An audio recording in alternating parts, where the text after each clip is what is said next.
What's going on, guys? Welcome back to part 2 of the Razor build. Today we're going to be swapping the Mototec forks onto the Razor. Fingers crossed it's going to be an easy swap, but yeah, let's get into it. Let me show you all the parts I have. You guys should be able to do this yourselves. I looked up on Mototec's website and it does look like they have the pieces I'm using for sale. Around 170 bucks. I'll have to do more math later, but it's going to be roughly under $200 to do this if you want to copy me as well. I will note that the Mototec shocks are about 2 inches longer, I believe. I might be able to put the fork tubes up just a tiny bit, but I don't know. We'll see when we get there. Should be a little bit taller in the front end. That way, for me, it's going to be a little bit easier for me to pull up the wheelies. So I might like it, but we'll see what it looks like when we have it finished up. Let me flip the camera around and we'll show you what all I'm going to be using. So, basic hand tools. Zoom out real quick. Why am I still zoomed in? Basic hand tools. Got the hammer because I love pressing in the tubes with the hammer. It's my favorite. I don't think I'm going to be using the vice grips. They're just kind of there. Grinder, and basically all the parts you're going to need is the top triple and the bottom triple. I did that backwards. Bottom triple, top triple from the Mototec. The bar risers, I think these are a couple, like $5-6 as well, so tack that on to what I said earlier. These are 20. I can't remember how much the bar risers are. And then you're going to need the Mototec's steer tube. You can notice how it's hollowed out. So basically we're only going to be using these to make spacers to fill in this hole, because our new steer tube is going to be this 15mm axle. It's 15mm by 240mm long, I believe. And this just so happens to fit in that hole perfectly. And the bearings in the head tube without the bolt spacers is actually 15mm, so that's going to slide through the bearings just perfect. So I'll be showing you how to do all that stuff later. I can't remember how much this was. I think it was like 10-11 bucks. This is the Mototec's axle, so we'll see if I end up using this axle or the one on the RSF. And then of course your shocks. Now these are 60 and 60. Add a little bit more if you want the plastics, the plastic guards. It should come with the brake tab, hopefully. You'd have to talk to Mototec. But yeah, this should be pretty replicatable. I don't even know what I'm saying.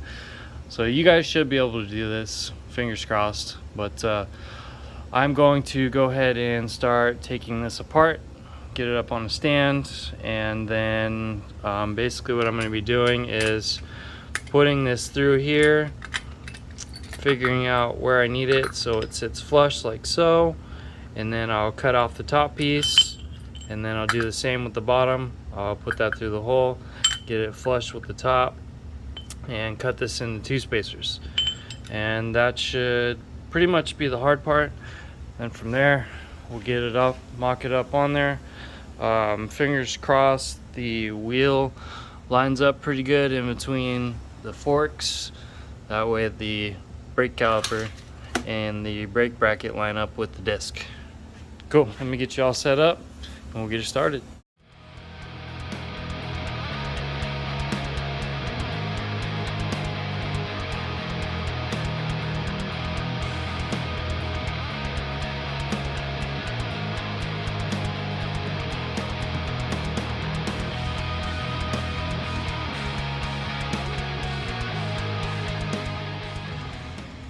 Alright guys, gotta jump in here real quick. Unfortunately it's gonna be a little bit harder than I had planned, so let me try to explain this the best as I can. So here's your RSF head tube. You got a bearing on the top and a bearing on the bottom, and I popped that out. And basically this tube right here goes up in between, and if you can see it wiggling around in there, it spaces these bearings out perfect, so when you tighten the head tube down and the triple clamps down, it doesn't crush the bearings inside of it, and it keeps them stable right where they belong, which is great, which is what we need. But unfortunately, here's my 15 millimeter. Like I was saying, without your spacers, this thing fits in here just fine. But unfortunately, it does not. Let me try to use my foot here. It does not work with that. So I cannot get my 15 millimeter axle through it. So basically what I'm going to be doing instead of that is I'm going to still be using this as spacers. As you can see, I beat that in with a hammer, got that nice and flat, and what I'll be doing is cutting it off right at the bottom there so it's nice and flush. And then what I'll do is I'll use this, get the correct length, and then you can see the top here. The rest of this, that's all I need for my spacer for the top triple tree. So I'll be replacing this with this that actually does fit the 15 millimeter axle all the way through, and that'll be my new bearing spacer. Alright guys, so I'm going to go ahead and basically I'm just going to cut this off nice and neat, just like I said, nice and flush. And then what I'll do is I'll take this and then I'll use a Sharpie to mark my line, cut off the top of that, and then I'll take this and I will put it right up in here as my spacer, pop my bearing back in, and then we should be good to go. Hopefully that makes sense. I'm gonna go ahead and cut this up right now and we'll get moving. Alright guys, hopefully you'll better understand now that you see it. So if you can see, I have that cut off nice and flush from here, and then I have this at the perfect length. So what I'll be doing now is putting this up into the head tube, pressing the bearing back in, and then we won't have any problems with the bearings crushing together. And then of course I cut the top piece off of this. That way I have my spacer for the top clamp as well. I might have to use some washers or something to fill the gap. I will figure that out when I get to it. Right now I'm going to go ahead and press these in, and then I'll be right back. Alright guys, so I had to do a change of plans, and you guys should still be able to do this. Nothing extra that I pulled out. But let me take this apart and show you. I finally got it running real good. Only problem is the axle is a little bit short, so I'm not actually hitting the end on the lock part, so I'll be using some Loctite on this. But hopefully it's not still hot. So what I ended up doing was using the spacer that the 15 mil axle came with. It comes with two of these and a nut when you buy them. Of course, I'm going to put a link for everything down in the description, so make sure you check those out. But basically what I did was I put this through the top triple, and then I got it to where it's just skinnier than this. That way when I put this through, I have a way to space it and it's not wobbling around all crazy. But that way it's just enough to where it sinks underneath. And then what I did with that threaded piece I cut, I took the old lock cap for the triple tree stem for the Mototec, and what I did is I took this little bit and I screwed it in there to where it sits flat right on top. But you're going to have a lip right here. So this lip right here is going to sit on the inner ring of the bearing, and it's not going to touch anything else, which when you pinch these down, you only want those contact points on the center of your bearing ring. That way it's not pushing down on the outer of it, and you're going to get a good, nice, clean turn to it. So like I said, cap with that sticking out. Let's see, shouldn't need to be too far. Got that just like that, and that's also going to protect it like a little dust cover. So we're putting more of a traditional triple G on this, working with the bearings and the sizing we have. So we got that on here. Got our spacer in here. Hopefully you guys can see that okay. So put this through.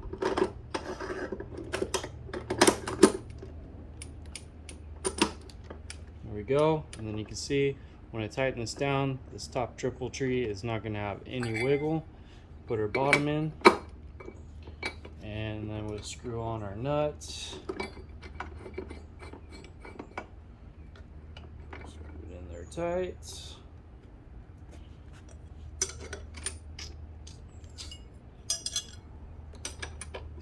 Bear with me.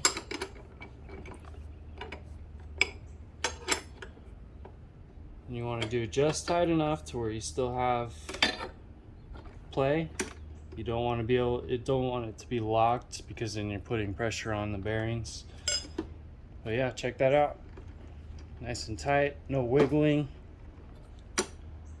and it's good to go. So basically, oh, excuse me, I got to get some Loctite for the nut. So I need to make sure I do that. That way it doesn't fall out. I'll be keeping my eyes on it, and I will be letting you guys know how this setup is doing. But yeah, so I'm gonna go ahead and Loctite this nut and put my fork tubes through, and then basically put my bars back, and then we're on to the next problem, is making sure the wheel is spaced right to line up with the caliper and the disc. Alright, let me get that done real quick. Alright guys, check it out. Forks are on there nice and good. Took it for a little test trip. Forgot I gotta put these bolts in, but man, it's working out pretty good. So, well, kind of. I'm having some issues with the brake lining up, but basically I use the RSF axle with the spacer, and I use some of these I use one washer on each side, just because this does seem a little skinny. I could probably try using the Mototec spacers in here, and that might work a little bit better. So I'll have to play around with that. And if you guys do that as well, you can also play around with it. So let's move on to the brake. Now, unfortunately, this is a 160, and the Mototecs come with a 180 millimeter rotor. So it is a little bit smaller. And the Mototec comes with this bracket on it. Basically, I took this bracket out because it was bringing the caliper way over here and it wasn't working out. But another thing is this brake disc is way too far away. So what I ended up having to do is, you can see the silver right there, I ended up putting a bunch of little tiny washers like this guy right here, and stacking them until I move this far enough over. And then another thing I did, and I hate using them, but on this bottom side where the actual bracket attaches to the caliper, I put the same amount of spacers on there as well, tighten it down. This one I'm not too worried about. It's more or less this one being so far apart, it kind of sketches me with these little bolts. But once I put these spacers on right here, and right here, it actually lines up pretty good. I'm still gonna dial it up a little bit more. I'll probably get longer bolts. That way I'm getting more thread into there. That'd make me feel a little bit better on it at least. But for now, it does break, and it rides freaking awesome. So as you can see, I popped the fork tubes up quite a bit just to make up for that little bit of difference, so I'm not riding like a chopper. But yeah, check it out guys. Stoked. Ran into a couple little hiccups, but didn't have to chop up the head tube. I mean, in all, I would say this is like a less than or at $200 upgrade if you were to go out and buy this stuff yourself. Obviously, you know, I had all this stuff from doing everything with the Mototec, so this stuff is kind of just laying around and I figured I'd use it. But yeah, I'm pretty happy with it. Like I said, I got to get the brakes dialed in. I think I'm going to try to put the CRF fender that I have on here and check out how it looks. I don't know if it'll work. Let's see, the fender comes out right here and like scoops, so it might hit this plastic, but I'm gonna try it anyways, see what happens.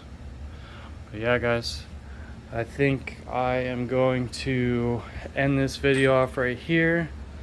I got a mess to clean up and it's starting to get late, so expect not necessarily a part 3, but I would like to go out and ride it around, get Maddie on it so she can test it, and show you guys what it can do with this ETM kit now. It's pretty awesome, does some sick wheelies. Still got to weld up the freewheel. Let me know if you guys want to see that. Maybe I'll throw in a little clip on how to do it before I go ride. But yeah, that's going to do it for this one. And until next time, peace.